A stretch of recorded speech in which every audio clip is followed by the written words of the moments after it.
Hey guys, so today we is reading Yandere Slasher's ex-listener up in here. Let's get straight to the recap. So basically, what I specifically remember last time we left off. Basically, we went back after Jason's little encounter and whatnot to the house. Mikael was being a little crazy, you know, basically choked Norman whenever you guys were sat down at the table eating some food, because Norman, I believe, was trying to tell something or something like that. We got defensive and we were like, that's not acceptable, why would you do that, blah blah blah blah blah. Mikael got annoyed, left, you know, beep bada boop. And then basically Hannibal was being super, you know, romantic. You know how I say romantic, like he is. And you basically go be the lady you are and wash the dishes as, you know, well, nice, thank you, a generous offer. And randomly Norman comes behind you and he's like, can I ask you a question? And you're like, sure, why not? How normal can this question be? And then he's like, hey, can I sleep with you tonight? And you're like, what?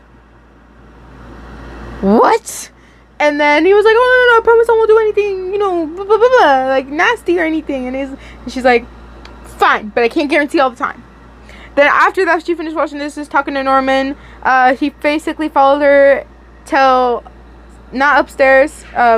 He basically stopped when she went upstairs, and because she was talking about enjoying a bath, you know, like we're gonna enjoy a bath now. So now she was in the bathroom looking over the soaps and scents she can use, and she was like, oh, I like this lavender scent, but it's not mine, so let me go ask Hannibal. So she asked Hannibal, and like, hey, can I use this like lavender scent, blah blah blah blah blah. And he was like, yeah, sure, anything, what is ours is yours, mi amor. And then we were like, yeah. And then as we were talking to him, we kind of got a flashback beforehand, if you guys remember, of them quote unquote letting her have quote unquote two quote unquote decisions, quote unquote, about either staying with them or harming her mom, basically. And yeah, she got a remembrance, a flashback of that. She got a little bit shaken up quickly, you know, they quickly dismissed him, or they get dismissed, and now she's probably in the bathtub thinking about all her life's choices that she's ever made. And that's the end of the recap. Without further ado, before we get straight into this, I would like to say, do you guys like the chapters I've added to videos? I finally figured it out. Thank goodness. Okay, now we can get straight into it. I hope you all don't mind the AC. Apologies. But anyways, we is in chapter 51, Tiresome Bath Time. Shutting the door behind him, you spun back around and turned the taps off swiftly, shaking your head while you tried to desperately rid yourself of those terrible thoughts. How could you be slowly fitting in here after those four did such a horrible and hurtful thing? Why did your heart spiral out of control when any of them so much as touched you? What was going on here? Deciding to date them all, agreeing to let Norman sleep with you tonight, and not using Hyposil to appease a dream demon? This was just also so difficult to believe. Once you've added the lavender-scented bubble bath, you got undressed and climbed into the bath, feeling a tad bit more relaxed.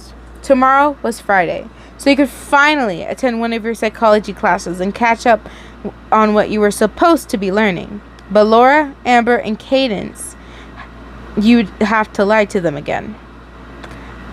Though, what would you tell them? It's not like you could just go, oh, my bad, I've been missing classes because I've had to deal with 5 serial killers. One's a silent stalker, one's a child male, another one's a demonic dream demon, and one's a clean teenage boy, and one's an intimidating psychiatrist. Crazy, am I right? Nope, they wouldn't even believe you. Jeez, this didn't even feel real. Oh my goodness, at this point, I don't know how you're feeling. Like, y'all, as we continue reading this, y'all realize, like, y'all be surprised as how bad this gets of her missing classes. Yeah, I'm surprised she isn't failing. I'm really surprised. Anyway, stifling a yawn, you ignored the bubbling stress and slid deeper into the water, feeling soothed by the warm water and itty-bitty bubbles. Ah, People were right when they said baths tend to comfort emotional burdens and mental problems. In fact, I wouldn't say they're that comforting. A familiar raspy voice remarks casually, causing you to shriek in surprise and cover your chest. I mean, all you do is just fucking lie there. How boring. Don't just pop into the bathroom like that, you utter jerk! You yelled at the dream demon with as much anger as you could muster, feeling tremendously embarrassed by your exposed form. Why whatever are you talking about? Freddy innocently inquired, leaning against the wall and crossing his arms as he grew devious. You're the one who fell asleep in the bathtub, doll, not me, which wasn't the exactly smartest choice, by the way. Wait, what? You cursed at yourself internally, hating that it was your fault you fell asleep and ended up in his evil clutches. But I had no idea you wanted to see me so badly. How sweet. The burnt male's grin twisted into a smug smirk as his eyes glinted wickedly, amused by how het up you seemed to be. Wake me up now, you certainly demanded, hugging your arms closer to your cleavage, whilst you attempted to stay calm. So, I heard you gave Myers quite the talking to earlier. Freddy didn't pay any attention to your demand whatsoever. The dream demon was more interested in the chaos he'd unfortunately missed out on. Finally grew tired of his bullshit, did you, sweet cheeks? No, he just did something that wasn't right. You summarized it up as maturely as you could, not wanting Freddy to get the wrong idea. That's all. Nothing more, nothing less. All he did was grab that little sissy boy by the neck. I, for one, don't see the big deal. Freddy carelessly shrugged after delving into your thoughts, obviously not finding a problem with that. Well, of course you wouldn't. You spoke sarcastically, rolling your eyes while you carried on concealing your cleavage as best as you possibly could. Oh, for fuck's sakes, you're such a drama queen. It's not like he killed him. His words made you almost groan in aggravation, wanting to simply wake up and get out of the bath by this point. Look, Kruger. You raised your voice slightly and gritted your teeth, eyeing him with immense irritation. All I want is to get out of the bath and into bed. Can't you just wake me up? Or are you not as powerful as you say you are? Your fussy question caused Freddy to let out a mischievous chuckle, the male opposite you marveling at your sharp tongue as he secretly became a tiny bit impressed. If you wanted to get out of the bathtub, you could just climb out, actually. What's stopping you? I meant in the real world. You snapped tiredly, glaring at him as you try to keep your composure. Not here, and certainly not with you in the room, so wake me up. Fucking Christ. He replied in an uninterested attitude in a dark glare of his own. Fine, but stop acting like a bitch, will you? It's getting on my nerves. Before you could come up with a response, he disappeared and reappeared, gripping your bare shoulders from behind. See you later tonight then, baby girl. Freddy purred into your ear possessively. What a cat. Pressing his chapped lips against your neck as he abruptly woke you up. I'll stop acting like a bitch when you stop acting like it. You coldly retaliated, realizing a second later that you were alone in the bathroom once again and therefore talking to no one. Oh. Angsty teen. Way in? Norman's voice drifted through the doorway hesitantly. Is everything okay in there? Oh, yes, I'm fine. Everything's fine. You hurriedly reassured the timid teen, using the shower head to wash your hair and other body parts. Just give me a few minutes. Ooh, shower head, I see. Like, ooh, shower head. The girls that get it, get it. The girls that don't. Okie dokie, Loki. His happy tone calmed you down from Freddy's exasperating conversation, cooling you off completely. See you in a bit. Norman's footsteps faded away, and after a minute or two, you'd finished washing yourself, climbing out of the tub a second later. Turns out I can't even have a bath without being bothered by one of my roommates. You mumbled to yourself while drying your body off with a soft towel. I'd say I can at least get some shut-eye now, but I'm not stupid. Stifling a sigh, you pulled on your pajamas and rubbed your hair somewhat dry with said towel, brushing it soon after. Though, as soon as you opened the door, "Mikael?" you explained in shock, jumping a little due to not expecting the stalker to be waiting right outside of the door. "I thought you left." What was he doing here? Oh no, was he angry with you? Shit, what do you do? Should you actually apologize? But you stood up to Norman, didn't you? Then again, Hannibal said he got what he deserved, and after all, Mikael did strangle Norman for almost no reason whatsoever. All because he might have spilled a silly secret. Yeah. You shouldn't behave like a pushover when it wasn't your fault to begin with. You just had to act assertive when it came to Mikael. That's all. Fear suddenly flooded your veins when you noticed the kitchen knife he was toying with, one of his fingers touching the sharp point of it carelessly. I'd be like, fuck it, throw it away on the garbage. Let's go, girl. We running up in here. He raised his head and slowly shook it, tilting his head a little to the side as he slid the weapon back into his boiler suit and stared at you intently. "Then why are you here?" you coolly asked, a relieved breath slipping through your lips when you saw the knife was no longer in his hands. "I thought I told you about an hour ago that there is no excuse for hurting Norman the way you did." Moving towards you, Mikael wrapped his arms around your waist and pulled you into an obsessive hug, resting his head on top of yours while not answering you at all. "Look, giving me hugs and acting like this isn't going to change my mind, alright?" you told the stalker in a flustered tone, the loving embrace making you feel incredibly bashful. "I'm not trying to change your mind. I'm doing this because I love you," Mikael wrote into his notepad after you broke the hug, his response causing butterflies to flutter around in your stomach. No. He had to be lying. Oh, by the way, guys, side note, if you have butterflies in your stomach, that means a nervousness and some type of anxiety. That does not equal good, by the way. People say if you have a crush on somebody, like, of course you're going to be nervous, duh. But butterflies, like, every single time, no matter what, I think that equals as a bad sign, if that makes sense. Butterflies in your stomach, if you feel some type of way like that person might not be right for you if you constantly have it around them. You know, it might not equal good.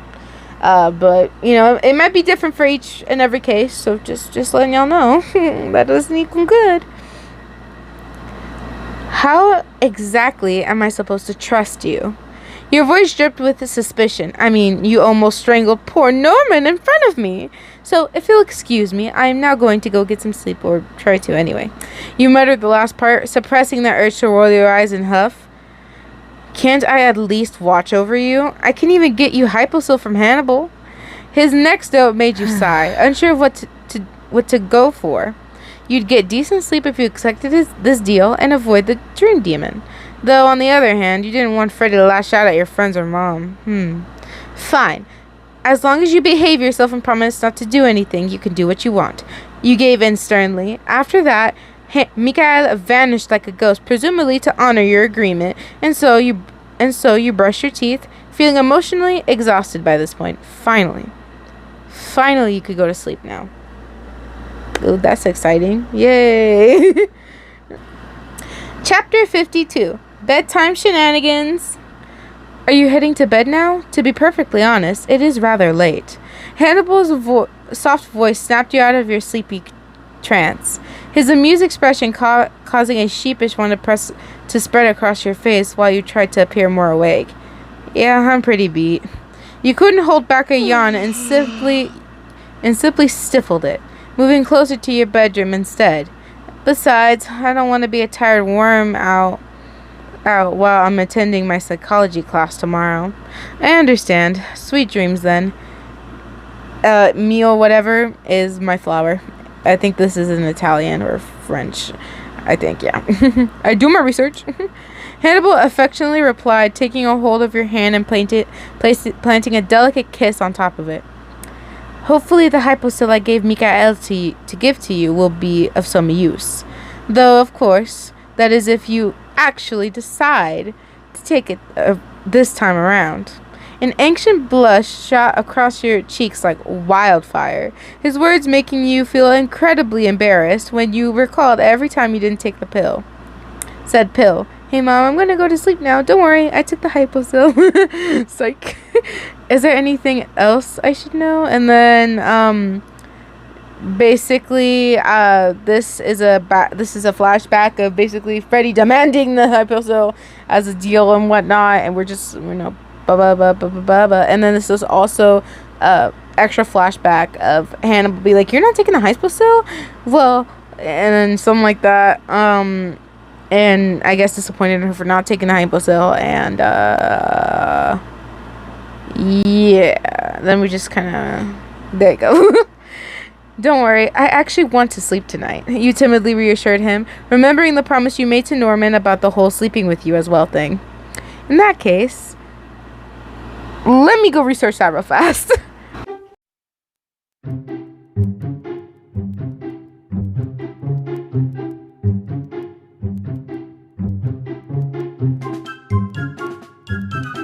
Up, and it means sleep well, my love. And yes. Okay, now back to the story. We somehow magically returned. Anywho, anywho, Hannibal sent you a sweet smile before moving past you into his own bedroom. You too, you called after him shyly, opening your bedroom door and growing startled. Why? Because both Mikael and Norman were inside the room, patiently waiting. Mikael? Norman? What on earth? Why in? Norman bounded over to you and nuzzled into your chest, overjoyed by the sight of you. Are you ready? Are you? Almost. You let out a light laugh and felt strangely at peace, wrapping your arms around him and rubbing his back. Just give me a minute, will ya? Hold on. Just give me a minute, will ya? I need to take some hyposil pills so I don't get disturbed by someone. Once you said that, you broke the hug and turned around to face properly Mikael and held out your hand, relieved when he passed you at the tiny plastic bag Hannibal had given him. Thanks, Mikael. You thanked him gratefully and giving him a quick hug of your own. In fact, you were so grateful that you didn't even mind him following you downstairs and into the kitchen. But once you entered said kitchen, you almost dropped the small plastic bag, not expecting Freddy to be leaning against the counter. And just what do you have there, honey? He drawled out darkly, sounding tremendously cold and callous. Yeah. Nothing to concern yourself with, you firmly retorted, your grip on it tightening. I swear, what is it with you and hyposil? The dream demon snapped out as he lost his control of his anger, lunging forwards and attempting to stop you from taking it. Luckily for you, Mikael had leaped in front of you and grabbed Freddy by the wrist, preventing him from approaching you while he used his head to silently tell you to take it. Oh yeah. No means no, bitch. The burnt male growled and teleported out of the stalker's grasp, tackling you to the floor abruptly. This, of course, made Mikael see red, the silent slasher growing enraged by Freddy's actions and shoving him away from your frail form. And before he could disappear or reappear closer to you, Mikael snapped his head to the side of the kimchi counter, forcing the demonic killer to stumble and clutch his head for a moment or two. Shit, you had to take it fast. Snatching a clean glass from the cupboard and filling it with water, you quickly took a sip and swigged down a couple of the hyposil pills, wanting to actually sleep well for a change. But it was weird, because watching Mikael and Freddy fight wasn't as stressful as it usually would be. Because he deserved it. If he really loved you, he would understand that, hey, you need a break. You need sleep. Yeah. After all, the Mikael and Norman conflict earlier was simply shock and anger on your part. Could it be that you've grown used to the high amount of violence that seemed to go on in this house? After all, Freddy had noticed you taking the hyposil. He grew even angrier, frustrated by how you won over by the others. For fuck's sakes, you didn't even know what they were really like, especially Hannibal. He had to do something soon and fast. Though for now, all he did was release a vicious growl, snarl, and vanish into thin air, clearly not happy with your behavior tonight. You faintly bit your lip and left the kitchen, flicking the light off before heading upstairs, hoping Freddie wasn't too. Yay, you're back! Norman's excited voice interrupted your thoughts as you saw him sitting on your bed, clasping his hands together while he held them close to his chest. I am indeed. You softly smiled, shutting the door behind you before turning off the light. Now, I don't know about you, but I'm super duper tired. Oh, me too. Norman agreed in a bubbly tone, getting into the right side of the bed whilst he waited for you to join. You sure sound like it. You spoke in a slight ounce of sarcasm, climbing into the left side and growing even more sleepy. Night, Norman. Night, Miguel. Oh, wait! Norman hurriedly stopped you from falling asleep, snuggling into you with the utmost of love. Can I hug you like this, please? Okay. You answered uneasily, not seeing an issue with it. That's fine by me. Thank you, he mumbled adorably. I love you so much, YN. Hugging him back, you felt a warm glow swirl around your body, happiness lightening up your heart as you gave into your emotions. And you melt my heart quicker than anything else I could possibly imagine. You stopped yourself from continuing, blush shooting across your facial features once you realized what you just said. No, you simply couldn't fall for them after what they did, could you? Ooh. Okay, girl. Material girl. Chapter 53. Norman's Nightmare. This passed as you slowly became anxious, not liking how Blaze you felt. What they all did, it was awful. You were nothing more than a simple sacrifice. Something to appease the 4 males that forced you into living here. And the whole serial killer secret? How on earth could you keep that to yourself? Then again, it's not like Laura, Amber, and Cadence would believe you anyway. Besides, would you even see Laura and Cadence tomorrow?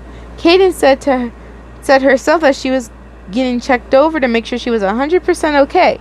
Surely you'd see her. And Laura, she was probably just recovering from the knife throw now. Hopefully tomorrow, you'd have everything sorted out. Then again, you swallowed nervously, recalling how enraged Freddie was earlier.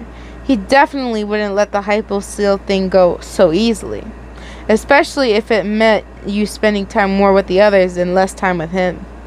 Resting your head on Norman's shoulder, you were eternally awed on how adorable he was acting when sleeping.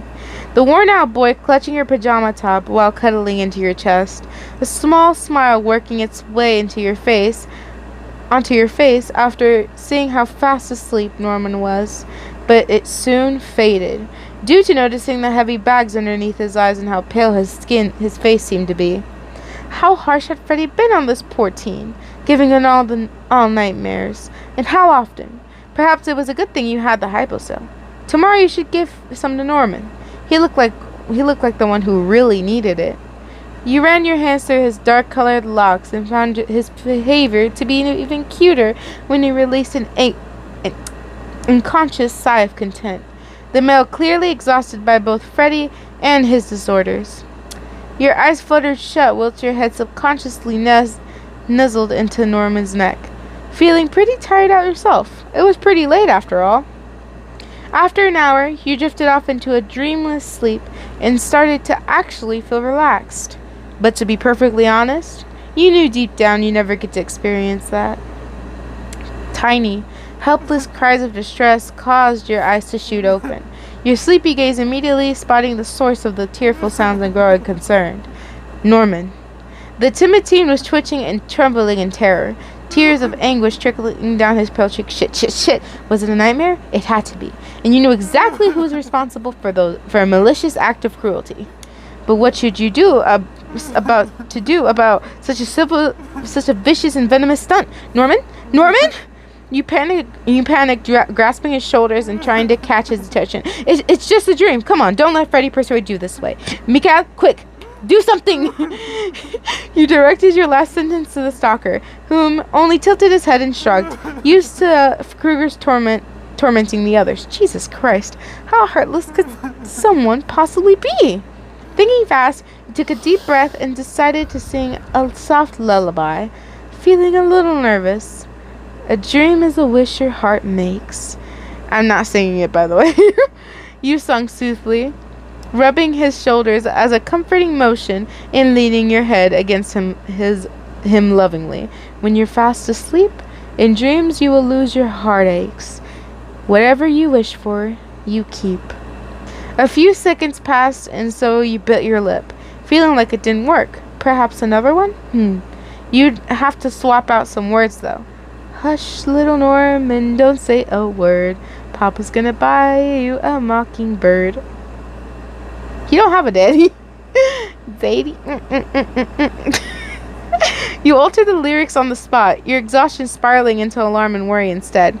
And if the mockingbird weren't singing, Papa's gonna buy you a... You didn't have time to finish, due to Norman's eyes flying open and a shaky gasp escaping his lips a second later. Why? He sobbed sorrowfully, quivering while he broke down completely. It was Freddie. He picked on me again. I know. You wrapped his arms around him fully and allowed him to softly weep into your chest, understanding why he was so worked up. Why does he do this every night, or only from time to time? Every night, Norman shakily answered. But he's never been that malicious before. He seemed really angry about something, huh? You mused to yourself quietly, thinking back to what had taken place earlier. And then basically it's him being like, "What are you doing, honey? You got hypocil?" And then, yeah, that's basically it. Anyway. Norman timidly nodded, making you narrow your eyes and grow somewhat cross with the dream demon. "Hey, Mikael." You called the silent male's name and got his attention, thinking up a plan. "Would you mind grabbing a glass of water and some more hypocil?" Your frustration increased when he didn't move. Mikael obviously not caring whether or not the younger boy got picked on by Freddie. "Look, I would, but Freddie can read my thoughts and he'd probably try and stop me." You pushed the issue in annoyance, gritting your teeth at his lack of concern. But Hannibal said, "No offense, Norman, but I care too much about you to let Freddie torment you with his poisonous behavior like this." You sternly interrupted him, stroking his head in a way to soothe him further. "I absolutely refuse to let this go on any further. Why, and Mikael?" You looked at him straight in the eye, trying your best to win over the killer over. "If you do this for me, I'll spend all day with you once my psychology class ends. Deal?" You breathed a sigh of relief when the pale-faced slasher nodded, hugging Norman closer to you while Mikael left the room. "Oh, now I won't get to see you tomorrow." The upset boy wailed, clinging to you tightly. "Hey now, you'll see me in the morning." You tried to distract his distressed mind and steer him away from his tearful thoughts. "And in this evening too, but not during the day. You expect too much, man." Norman mumbled unhappily, hiding his face as his misery increased by the minute. "Well, hey, I'll make you a promise." You decided on a whim, causing Norman to grow curious and look up at you with woeful eyes. "The day after tomorrow is Saturday, right? How about we spend all of that day together? Would that make you happy?" "Really?"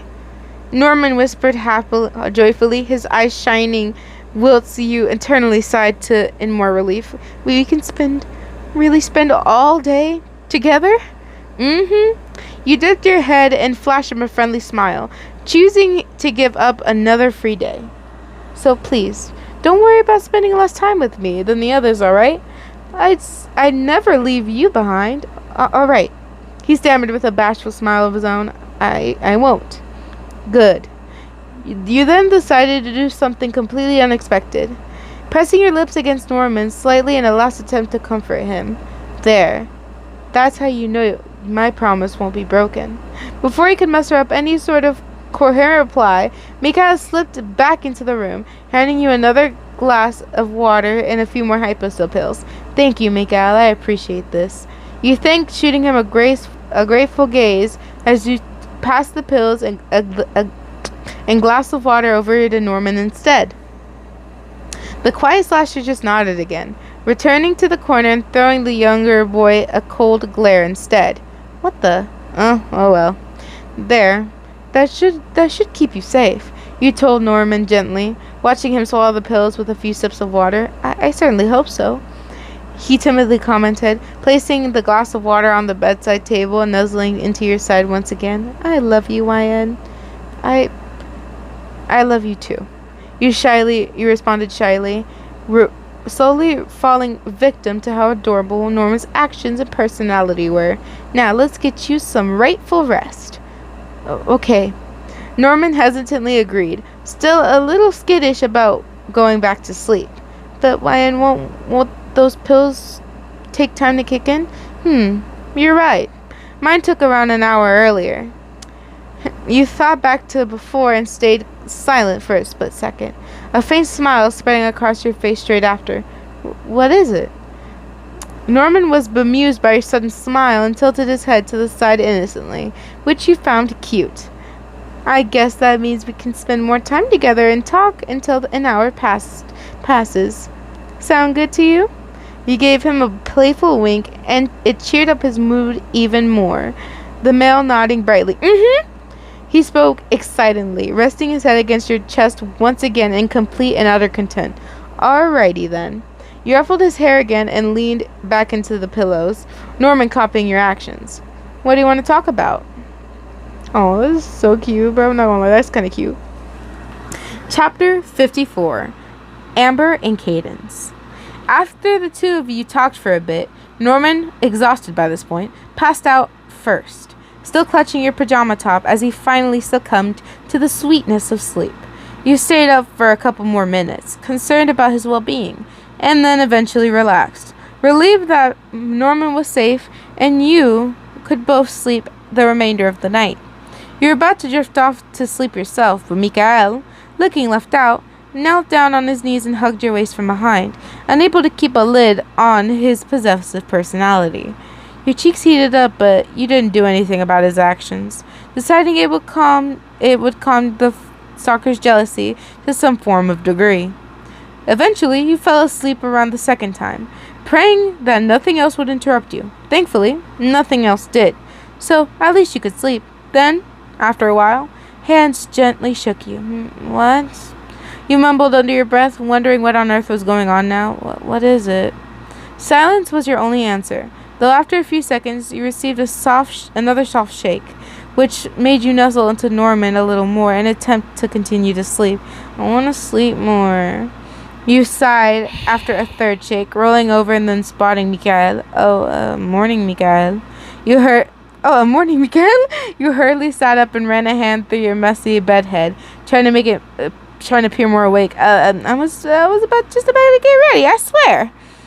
His usual stare made you release a tiny, timid laugh, knowing straight away that he'd seen right through your untruth. Okay, well, maybe not, but you stopped speaking for a moment as the killer grabbed your phone off the bedside and showed you the time. Shit, I'm gonna be late. Thanks for waking me up. But I should really be going by now. Lan? A sleepy voice interrupted you faintly, the two arms curling around your left arm whilst they clung to you. What's going on? Who are you talking to?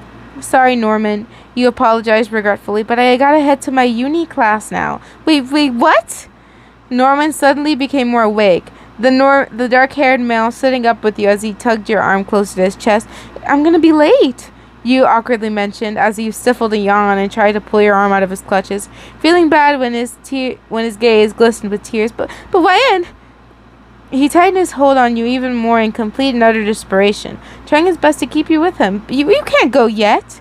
Before you could open your mouth to retaliate, Mikael came to your aid in yanking Norman away from you, causing the younger man to cry in total frustration. This isn't fair. You can't just. He shrieked tearfully, wiggling in Mikael's strong iron grasp and attempting to get free. You anxiously bit your lip, unsure of what to do or what to say in this sort of situation. You just had to be assertive. So once you've taken a deep breath, you decided to try it out. Norman, I have to go. You sternly spoke, standing up and walking over to your bedroom door, opening it right after. I promise I'll spend more time with you tomorrow, okay? But Norman started with a shocked expression, wiping the tears from his eyes as he got stood up too. I need you. I'm not leaving forever. You consoled him as best as you could, gesturing for the two of them to leave so he can get dressed. What about spending time together? He whimpered miserably, looking extremely upset. Like I told you, we can hang out tomorrow and do whatever you want to do. You calmly reminded him, remember? Norman sighed before Mika released him, wiping his eyes and attempting to cheer himself up. Yeah, he unhappily agreed. Now, could the two of you please leave? I would love to get dressed. You told them with a friendly smile, not wanting to be late for your psychology class. Okay. Norman gave in first as Mika silently nodded. The dark-haired male leaving the room while the stalker moved towards you. Mikael, what are you doing? You curiously inquired, trying not to blush as the killer wrapped his arms around you and rested his head atop yours, acting very possessive. I have to go. After a minute or two, he dipped his head and disappeared, leaving you alone to prepare for your class. So you quickly got dressed and slipped on some shoes, stretching before you brushed your hair, then made your way downstairs and got greeted by none other than Hannibal, the polite male being incredibly pleased to see you. He also cooked up some pancakes, which of course you ate without hesitation. And once you finished breakfast, you got obsessively hugged by all three of them, each male making you grow more and more embarrassed by the minute. It's just one word. Will I look it up? We will look it up. Hold on, I'll be right back. So I looked it up, and it means goodbye. It means goodbye. Yeah. So adieu, whatever. Hold on. Let me turn up the volume real fast. Adieu. So it's like adieu, like goodbye. That's very old. Very old. Anyways, back to the story here. Okay. Adieu, my dearest YN. Hannibal bid you farewell fondly, kissing the top of your hand and flashing you a warm smile. Norman piped off sulkily, still upset by what had gone down earlier. See you later. I'll be back soon, you lightly responded, trying to brighten up the mood ever so slightly as you raised your hand and gave them a wave. I don't doubt it. Hannibal spoke casually, copying your wave and remaining calm. I hope you have a pleasant afternoon. Thanks, you guys. You replied in a carefree manner and stepped away from the doorstep. See you later. And with that, you began to walk into university. Happy that you could finally attend said class. Mikael, are you serious? You tightened your hold onto your bag as you noticed the silent male staying right by your side, stalking you like usual. I said I'd hang out with you after my psychology class ends. All you got as an answer was an uncaring shrug, so you simply sighed and continued walking. Just don't cause a ruckus, okay? Stalk me from outside or something, you worriedly ordered, wanting to keep everything under control. Luckily, he nodded again, and so you breathed a sigh of relief, letting him hug you a third time before you entered the building. Thankfully, you made it just in time for class, seeing not only Amber, but Cadence too. Cadence, you're back! You exclaimed joyfully. Hell yeah, she is! Amber explained with a mischievous grin, giving you a playful high five and looking immensely happy to see you getting along with your blonde-haired friend. Why, it is so good to see you. Cadence spoke in a soft-hearted tone, the three of you sharing hugs and then taking your seats. Where have you been during the last few days? Amber demanded to know after a couple seconds, puzzled by your previous whereabouts, which you all waited for your psychology professor to appear. You trailed off uncomfortably, wondering what to say or how to explain properly. Well, let's just say I've been busy moving house. Moving house? Cadence echoed with a curious expression. I didn't know you and your mother were moving house. Well, it's only me that moved out. You told them part of the truth, praying they wouldn't want to know anymore. Anyway, it's not important. How's Laura doing? Good news. Amber clapped her hands together as she twisted into one of happiness. She's almost healed. You're kidding! You gasped in surprise, your eyes widening to the size of saucers, while the sudden news hit you hard. For real? Yep. Cadence chipped in cheerfully, her coffee-colored eyes twinkling with delight as her happy-go-lucky attitude became infectious. She's She's only in there for her bandaged wounds to be checked over and replaced now. That's wonderful. You grew excited yourself, relieved that your hospitalized friend was going to make a full recovery. So, once she's outside the hospital, why don't we all hang out somewhere? Amber casually suggested, as a way to celebrate. I'm in.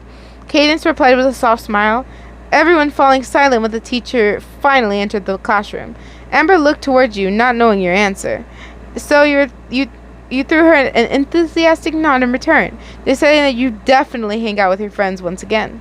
As for your new roommates, they just have to accept it, period. And that's all, period. Finally. Damn, we needed time for ourselves too, period. Anyways, back to me. That was interesting. I am so happy that, we helped Norman out. Honestly, I'm not gonna lie y'all, Norman and Jason are gonna be the cuties up in here, but I promise it will have more involved with the characters. I promise you that. I'm honestly happy that we stood up to freaking to Freddy, because man, if that was me, bro, I wouldn't be shitting my bricks. And two, I'd be like, listen, man, I need my sleep. If you love me and you're powerful, then you should comprende in your big brain that I need sleep. Because, big brain people need sleep. Doy. And, yeah. Anywho, let me know what you guys think is going to happen next. Do you think that Freddy's going to confront us soon? Will these pills continue to be taken by Norman? Will he get better? Will he not look so pale and so scary looking? And do you think that your friends will eventually find out what's going on? Now, this is not like just for the next couple of chapters. I'm talking as like this story in whole. Because, listen, I'm not going to spoil anything. But let me know what you guys think in the comments down below. I'm curious to know. Also, are you guys enjoying the chapters that I'm now finally figured out how to add on my YouTube videos? Finally. It's kind of weird how you add them, but basically I'm going to explain it for all my other YouTubers that are out there that might need it and will definitely need it if it's much more helpful. Everybody, so this is a mini tutorial. As you can see, I am wherever YouTube Studio. Basically, you go to a video, correct, and then you press the edit button. This can also be done on the computer, either one. Then whenever you go to the description, the first thing you want to add is 00. I just put it as intro because that is my literal intro. You can add another name for it. Basically, this is the exact way you would need to put your timestamps, I'm going to call them, and then the titles right next to it. Just make sure they're all separated from the actual time so it can actually show up. But make sure the first thing you put is 000, because if you don't put that at the very beginning, it won't show up. Just letting everyone know, this is how I do it. You can have whatever title you want, as long as you start with a 00. You can even change names, whatnot. I just put them like this because it's the easiest way and whatnot, and this is what I think is better. So, for me, not for y'all, just for me. Anyway, yeah, this is what I just kind of want to show you because I think it was pretty cool, and this is what it would look like. So, I'm not going to press my video to continue, but as you can see, right next to the where you see the timestamps are at, you see intro, you press that and it will show you all these chapters, and boom, this is what it would look like. So you could specifically press to where you want to go, and then it would just take you to that area, which is really cool, and I think it's very helpful. Yeah, that's all I kind of wanted to show you guys. Anywho, I hope you guys enjoyed. Like, subscribe, and hit the notification bell for more amazing videos, guys. Yo girls gotta sadly pop out of here. Bye and peace.